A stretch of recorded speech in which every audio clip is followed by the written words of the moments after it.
Hello and welcome to Conversations with KidCareCanada. Today we have two guests. Our first guest is Dr. Andrew Macnab and our second guest will be Miss Shelley Cardinal. Today's topic is nurturing and how it contributes to social and emotional development. So Andrew, thank you so much for coming. Pleasure. We've asked each of our guests to start off by telling us a key message that they would like all viewers to hear and understand. So have you had a chance to think about what your key message might be? What I would like parents to know is that the early months and years of life are an extraordinary opportunity for them to have a positive impact on their child's future development. The exchanges, the actions, the interactions between parents and their infant should really be like a duet or a dance, where the child makes a movement, a smile, an action, which triggers in the parents a response, which again goes back to the baby to positively reinforce what he or she has signaled. And in that way, the parents are in fact helping the child learn both speech, visual cues, touch, emotion, and they are really sowing the seeds of who that baby will become in future life. So I really love your idea of it being a dance or a duet, and we're going to come back to that. But first, what I'd love to do is let people know a little bit more about who you are. Sure. You are a pediatrician who has spent a lot of time in that role. You are also the lead pediatrician for KidCareCanada. You're a researcher. I know that you're a distinguished scholar, and there are so many other things. But what would you like viewers to know about you? I'd like them to know that I'm a parent also. A parent and a grandparent, and also a spouse in a blended family. All of those roles have provided me opportunities to see how wonderful the early interaction can be to help children's development, and also made me realize that there are special situations where parents may not necessarily have the knowledge or skills that equips them to respond, to join in the dance with their infant. And what KidCareCanada does so well is it makes the everyday actions, the simple everyday things that we can do with our infants and children, clear to parents so that they can see them as constructive. So what kind of everyday actions? Well, it really is everything. Some parents feel that they have to do elaborate things with their children, but just the visual contact, the sound of your voice, a time where you are bathing your baby, feeding your baby, reading to a toddler, playing with their toys. Those are all part of this process where the child makes an action, you respond, and that pathway for them to learn and imprint and develop who they are is activated in a positive way. Now, I've heard you talk about the absolute importance of, even during pregnancy and from birth, of being able to do that kind of serve and return with a baby. Why is it so important to do that early on? It's because in the early months of life, the baby's brain is developing. They're growing physically, but they're also really learning how to be people, how to interpret emotions, how to really process sounds, visual cues, touch, experience. And they really have to practice. They have to play the tune, dance the dance, work through them to find out what they like, what works for them. So this might be a good time to take a look at what Dr. Tom Boyce has to say about that. Sure. We have the video that we're going to show, Early Experiences Last a Lifetime. It's important to hold, talk to, and touch babies. especially young children, are absorbing in those first few years of life all of these varieties of experience. And we know that their brains, the circuitry in their brains, the architecture of their brains, are really built sort of from the ground up. And these early relationships of interacting with their mother and their father, being touched, being spoken to, being read to, all of these experiences fundamentally affect the growth and the maturation of circuitry, of connections within the brain that then last a lifetime.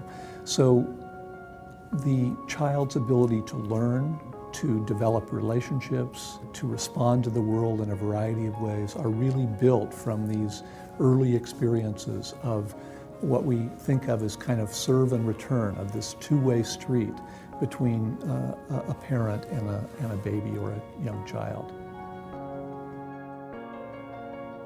The question of how much can be redeemed in a baby's life later on is a somewhat complicated question.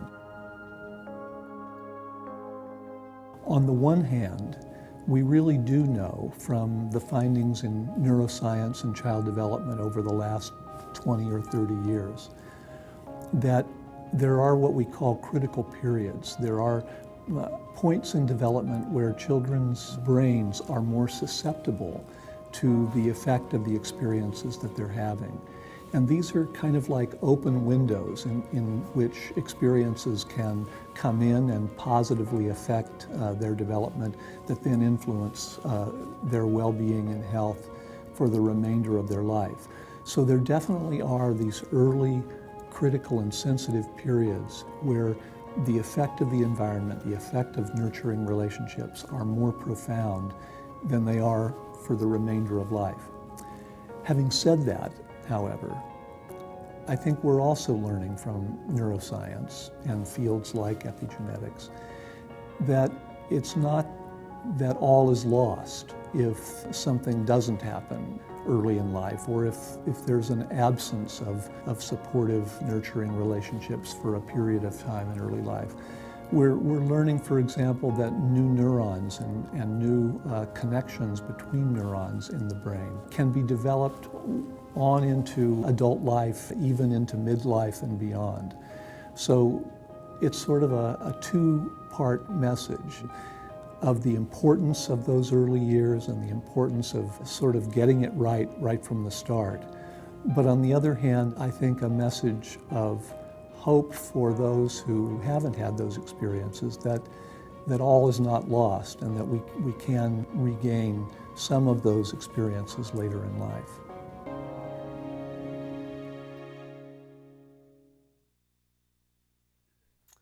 So Andrew, what stands out for you from that video? I think it's that the science behind the study of children matches what we know from what parents tell us, that these opportunities are there. Some of us have not experienced being cared for in this way, and therefore we need to learn from things like the KidCareCanada materials, the everyday things we can do that make a difference. And as Tom says, really the earlier you start, the more you are mindful of making these things happen, the better it is for what you can contribute to your baby's development. So what are some of the things that could get in the way of a parent being able to just sing to their baby, talk to their baby, play with their baby? Goodness, it's really the chaos that most of us have to cope with in our lives. We're pulled in so many directions. It's not that here am I, here's the baby, and the afternoon is empty. You have a spouse, you have other children, you have a job, the phone goes. The stresses and the chaos in life are considerable. But the important thing to remember is that it only takes a moment. It only takes a moment to respond to the child, to smile back, to say something soothing, to give them a toy, and to realize that finding the time to do that within the busyness of a day can happen, and then to try and set some times aside. The time you bathe your baby can be a magic time for singing, touching, one-on-one care. Feeding, going to bed, reading, finding those little moments. You mentioned earlier that some people had not had a positive experience when they were children, and then this has an impact on them when they become parents. Is that... This is true, and in fact, going back generationally even further, fathers, for instance, didn't understand that they had a role to play in the development of their children. And now, again, because parents have been busy or for cultural reasons, some parents didn't really experience the nurture and the care that we know is such a profound platform for future development. So they haven't got a reference point until they learn, again, these everyday things make a difference and can make it a priority. Now, you mentioned the role of community to me, and you said that parents don't have to do it alone. What were you meaning there? Well, again, you know, I have talked to many parents, obviously, and they say, well, you know, I can't do everything, and nobody expects you to. Child care is, or used to be anyway, a community activity. The village brings up and makes the child. So rely on friends, people you love, people you trust, other family members, good friends in the community. Share your child and your child's development with them, and everyone benefits. Are there advantages for children to have more than one important adult in their life? Well, grandparents, obviously I'm speaking for myself, but grandparents are terribly important. They bring a slightly different dimension, maybe a little more tolerance. We have to wrap it up now, Andrew. I'm so sorry, but thank you very much for this, and I know we'll have you on again. Great pleasure. Thank you for joining us. We'll be back in a few minutes.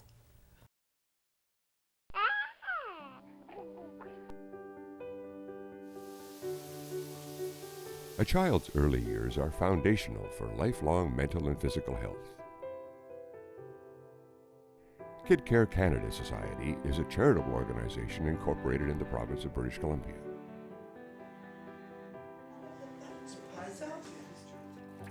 We seek to empower families to raise their children to be socially and emotionally healthy, and ensure families and those who support them have easy access to relevant, current research at no cost to the end user. Our appealing videos, now being captioned in various languages, feature world-renowned experts and real families. To access these videos and other free resources, log on to KidCareCanada.org. Welcome back to Conversations with KidCareCanada Society. Today we're talking about social and emotional development, and we're especially going to be talking about it this afternoon with Indigenous peoples, because our guest is Shelley Cardinal, the National Indigenous Advisor for the Red Cross. Welcome, Shelley. Thank you so much for coming. Thank you. And you wanted to acknowledge the territories that we're on. I do, yeah. I'd like to begin by acknowledging the Lekwungen and the Sinchothan speaking people's territory. I've lived on this territory for many years. I've been a guest on this territory for 30 years, and much of my work has been here. So yeah, so I'd like to begin that way. Thank you. One of the things we've been doing in this series is asking each guest to give us a key message right off the top. So what would be a key message you'd like to share?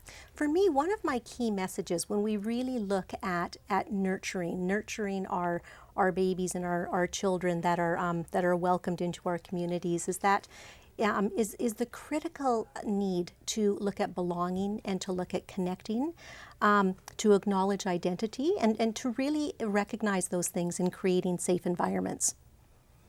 Yeah. So, first of all, before we move into unpacking all of those really interesting things, I would like to ask you to tell us a little bit about yourself. What has brought you to this this work. To this work and To this place. I often really acknowledge that I'm a tricultural person. You know, on my paternal side, I'm Cree First Nations. My Kokam is Tall Cree, and my Moochum is Big Stone Cree. On my mother's side, I'm from a traditional sect of Mennonite, of the Mennonite community called Halderman Mennonite. And I grew up in between those two cultures and learning about Canadian culture at the same time as being a very strong part of my two strong cultures. And so I had this unique upbringing. And in that, I've always actually felt a real connection to wondering more and wanting to know more about who I am as an Indigenous person. So my initial exploration was a lot in the area of child development, and that brought me into social work and then education. And then it brought me to the Red Cross, and it brought me to the Respect Education program that focuses on violence prevention and educating around creating healthy spaces and healthy and safe communities. So that really, I had a fit there. For me, that felt like it was a big fit in the concentration on not just child development, but educating around that.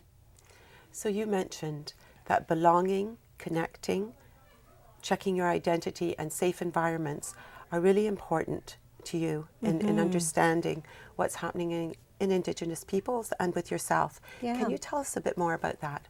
Yeah, I can. You know, one thing that's really unique in our Indigenous communities, and that really ties Indigenous communities together around the world, is that Indigenous communities are child-centered communities. It's one thing that we have in common, and being child-centered communities means that just that role of nurturing, that role of developing healthy and strong and resilient little babies and then children is critical in helping that pathway towards wellness that we want. I know you also want to talk about some of the challenges, and could you just give us a very brief overview at this time, and then hopefully after looking at the video we're going to be watching in a minute, then you'll be able to tell us a bit more. Yeah, you know, one of there's been some real critical disruptions for Indigenous people that have happened through time that have really placed a barrier to being able to nurture in the way that we traditionally nurtured, that really have placed a barrier to connecting and to learning about identity in the way that we traditionally did. And so one of the things that's happening in a great way within our communities is we're learning about those disruptions. We're learning more about the disruption of the residential school system. We're learning more about the disruption of the child welfare system, of the 60s scoop, of how justice has played a role in the disconnection of our communities as opposed to the connection of our communities. And we've learned a great deal about how those disruptions are disrupting where we are today in terms of the connection that we're making with our children. This is very helpful to understand, and it really takes away any sense of blame or fault. It's really an understanding of history. Yes. And I know that you would like to speak a little bit more about that, but I think we're going to be going now to take a look at a trailer from the video, Emotional Safety. Great. I know you've looked at the full movie video. Is there something you want us to especially look for just in this trailer? What I really like in this trailer is that the trailer is, one thing that's really important in our communities is modeling and mentoring. And what this shows us is it shows us what nurturing looks like. You know, sometimes when we forget or maybe we don't know altogether what something looks like or how to do something, the best way forward is to see how that's modeled. To see how to, if somebody can mentor us into a behavior, that mentoring and that modeling can create the behavior, and sometimes it's the feelings that come after. And that's okay. And this video is a really, really good example of what that looks like. Well, we're going to take a look at it right now. Thank you. Thank you. Emotional safety means your child feels loved, nurtured, special, and safe. And as you will see and hear, babies who experience early loving relationships have a better chance for lifelong health and happiness.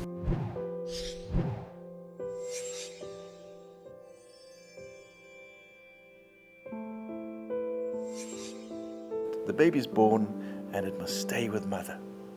And it stays with mother on mother's skin. Mother's skin is different to the skin on the rest of her body, and it's designed to be the place where a baby's born. All the mother has to do is just hold her baby and love her baby.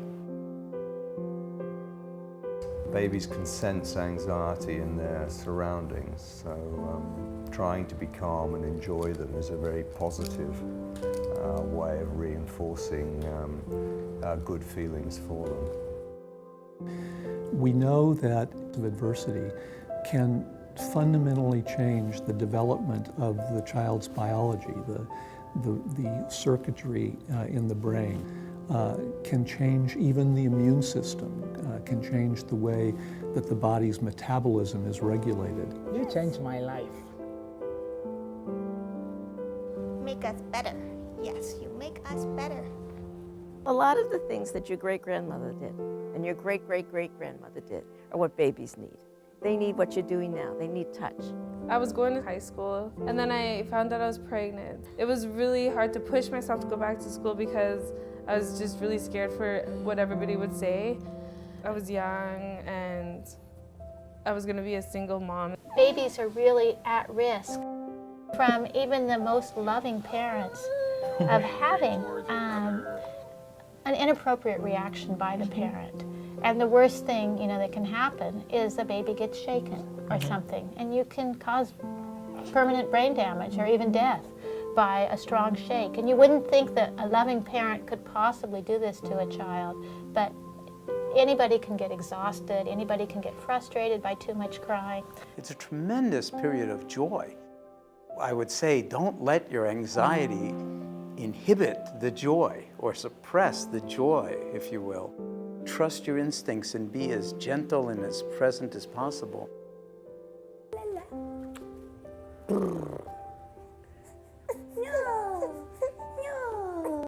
You can't spoil a baby with love.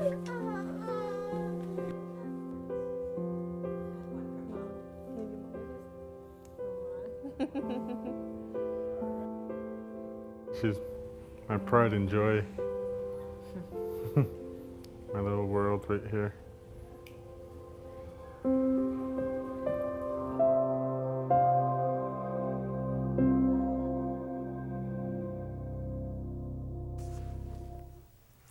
So you've spoken about the importance of connecting, of identity, of creating safe environments, of belonging. What happens when there are deficits? When there's deficits, those deficits can create all kinds of disruptions in the relationship and in the ability to fully develop the relationship and to fully support the relationship. In the bigger picture, we're all social beings, and that's how we start, and that's who we are in this world. And what's critical is that babies come into this world, and they come in, and we need to actually teach them to be those social beings. And so when there's deficits, what happens is that there's an inability. There's an inability to actually to do that maybe in a positive way. That serve and return that Andrew was talking about. That's right. That's right. Exactly. We're going to be wrapping up soon, but the good news is that we're going to have a much fuller conversation on our website thanks to you. Great. I want to thank you ever so much for coming. Yeah. It's been a pleasure to have you. Thank you, Estelle. Thank you so much for having me, and I look forward to further discussions. Thank you for joining us today. We look forward to having you with us for future conversations with KidCare Canada.